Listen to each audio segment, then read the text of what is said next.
नमस्कार साथियों, मैं हूं सुदेश कुमार और तिरछी बात चैनल में आपका स्वागत है। साथियों, हम यहां पे एक और वीडियो लेकर आए हैं और हम यहां पे सामाजिक मुद्दे, जन मुद्दे और राष्ट्रीय हित के मुद्दे यहां पर लेकर आते हैं, उनके ऊपर चर्चा करते हैं।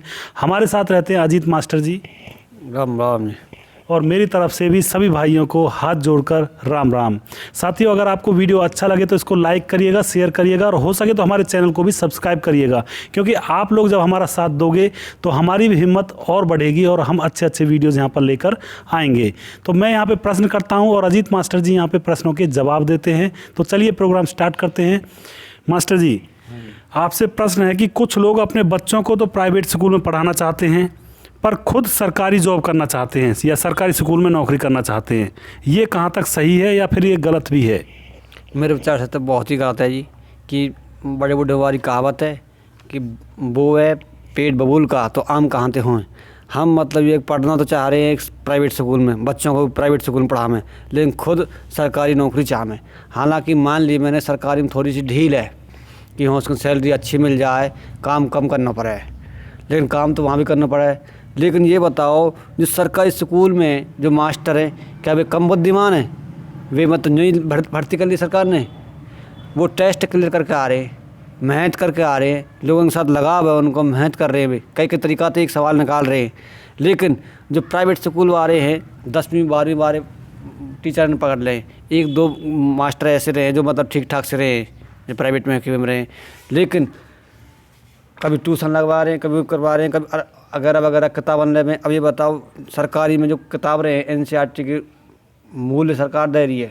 तो अजीत मास्टर जी, हम यहाँ पे यही कहना चाहेंगे कि जो भी ये बात है ये देश हित में थोड़ी सी कम ही लगती है, क्योंकि यहाँ पे अगर हम अपने बच्चों को तो पढ़ाना चाहते हैं प्राइवेट स्कूल में और ख़ुद सरकारी जॉब प्राप्त करना चाहते हैं, तो ये बात थोड़ी सी हजम नहीं होती है, क्योंकि देश हित में ये बात नहीं होती है।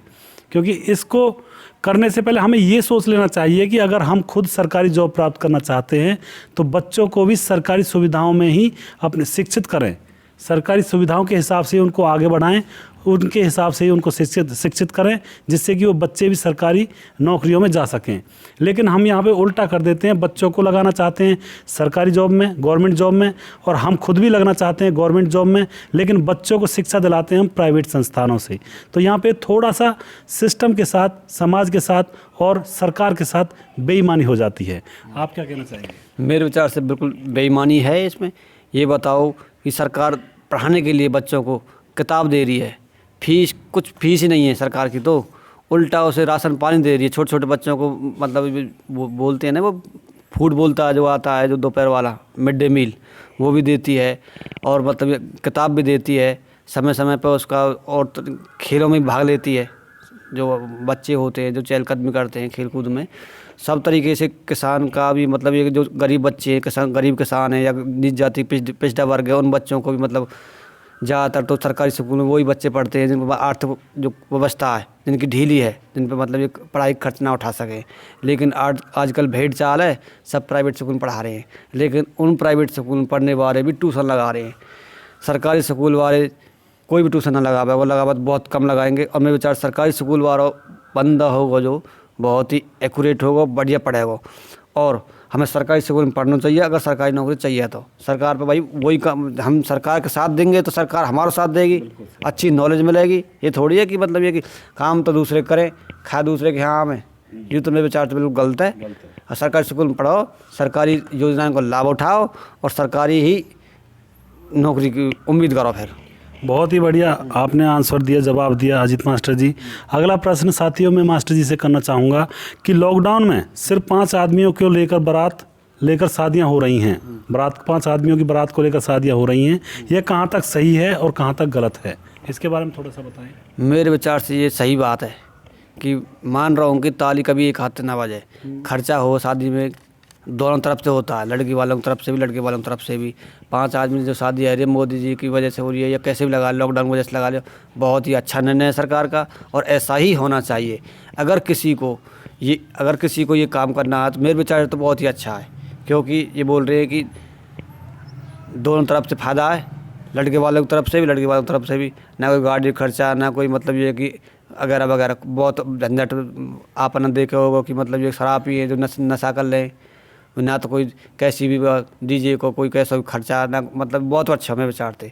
रही बात हुआ कि खाने पीने की, अगर किसी एक खाना पीना ही करना हो, हमारा राष्ट्रीय शौक है खाने पिलाने का राष्ट्रीय शौक, मतलब धूमधाम तो ये होना चाहिए, ये काम जो होना चाहिए, फलान चीज़ें होनी चाहिए। अगर जिस भाई की सामर्थ्य नहीं है, जिस कैपेसिटी ना है, वो मत करो। और जाओ कि बाबा मैं तो खाना खिलाना मेरा राष्ट्रीय शौक है, मैं तो करूँगा, वो भाई शादी के बाद भी कर सके छोटे मोटे प्रोग्राम, छोटे मोटे अपने घर पे करो, अपने बंधु बांधव जो रिश्तेदार या सगे संबंधी उन्हें घर बुला लियो। हाँ भाई, रूल सरकार है जो बना देना चाहिए, जाके कैपेसिटी होगी, जहाँ पे थोड़ा बहुत रुपया होगा वो भी पीछे कर लेगा मेरे बच्चे। हाँ, अपने घर कर लेगा, चाहे वो 1000 आदमी जमावे चाहे 150 जमावे, वो आपकी मर्जी है, अपने घर पे कितना जमाओ। और जाके कैपेसिटी ना आए तो शादी तो भैया देखो, गरीब की भी है रही है और अमीर की भी है रही है। जहाँ रुपया ही खर्च करना, बहुत से ऐसे अमीर इन पर रुपया अथाह नहीं पता कितना रुपया है भैया, लगन सगाई अलग कर रहे हैं, ब्याह अलग कर रहे हैं, और फिर मतलब ये है कि वे हाँ उनकी तो बात चले, वे तो जन्मदिन पे भी मतलब इतना खर्च करते हैं जो ना करने को है। ये सिस्टम गरीब लोगों को हाँ, दे जाता है। गरीब लोगों को उसी के लिए तो बोल रहा हूँ, जो गरीब लोग हैं जो उन पे भारी पड़ाई, उन पे क्या है कि उन पे जैसे तैसे अपने पेट पाल रहे हैं, कर्ज लिए हुए।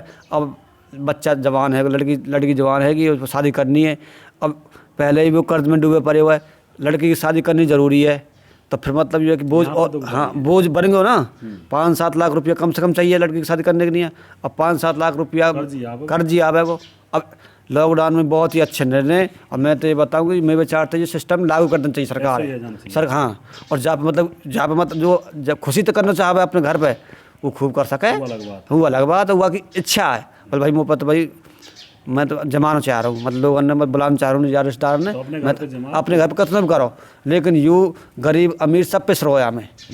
जो गरीब है वो भी पिस रहा है, अमीर है वो भी पड़ रहा है, मतलब एक तरीका तो ये मतलब करना ही पड़ रहा है। और नया तो जो कह दे तू इतना मार्गो का यू काम तो करना चाहिए, फलाना बात वाल तो इतने रुपये मजबूरी में पिसना पड़ा है, और नहीं तो बहुत से ऐसा है करना चाहिए मेरे साथ। ये सिस्टम मतलब लॉकडाउन में जो 5 आदमी से प्रथा है ऐसा ही जाना चाहिए मेरे विचार से। तो ये बहुत ही अच्छी बात है साथियों यहाँ पे हमें थोड़ी सी अपनी मानसिकता को बदलना होगा। जिनके पास अगर पैसे हैं और वो ज़्यादा लोगों को खाना खिलाना चाहते हैं तो वो अपने घर पे खिलाएं, अपने घर पे खिला सकते हैं, अपने घर पे लोगों को बुला सकते हैं। लेकिन कई बार क्या होता है, हम अपने मान सम्मान के कारण, यानी कि मान सम्मान रिस्पेक्ट के कारण दूसरे लोगों के ऊपर बोझ बन जाते हैं। और जैसे ही हम कोई शादी ब्याह करना है या फिर किसी लड़की के यहाँ बारात लेकर जब जाते हैं, हो सकता है लड़की का जो पिताजी है वो गरीब हो, इतने सामर्थ्यवान ना हो, लेकिन वहाँ पे ये जो प्रथाएं चली हुई हैं ये हमारे समाज के लिए थोड़ी सी यहाँ पे दुख का काम करती हैं एक तरह से, यानी कि यहाँ पे थोड़ी सी परेशानी खड़ी करती हैं। तो साथियों होना यही चाहिए कि हमें थोड़ी सी अपनी मानसिकता बदलनी है। देखो भाई, जिनके पास पैसा है वो तो कुछ भी करो, उससे उनको तो कोई फ़र्क पड़ने वाला है नहीं, लेकिन इस काम में गरीब आदमी पिस जाता है, गरीब आदमी भी लपेटे में आ जाता है। तो यहाँ पे हमें अपनी मानसिकता इस तरह से बनानी चाहिए कि अगर गरीब आदमी है तो वो अगर 4 आदमियों में भी बच्ची की शादी करता है तो इसमें कोई हमें दिक्कत नहीं होनी चाहिए, हमें उसका साथ देना चाहिए और इसी तरह की प्रथा को हमें आगे बढ़ाना चाहिए। तो साथियों यहाँ पे हमने चर्चा की थी कुछ 2 प्रश्नों के ऊपर, हमारा साथ दिया था अजीत मास्टर जी ने और बहुत ही अच्छी चर्चा थी ये। मुझे उम्मीद है आपको ये वीडियो पसंद आया होगा। और साथियों अगर आपको वीडियो पसंद आया तो इसको लाइक करिए, शेयर करिए और हो सके तो हमारे चैनल को भी सब्सक्राइब करिए, जिससे कि हमारी हिम्मत और बढ़े और आपको नोटिफिकेशन नई वीडियो का मिल सके। साथियों नेक्स्ट वीडियो हम बहुत जल्दी लेकर आएंगे, तब तक के लिए जय लाल दास बाबा, धन्यवाद।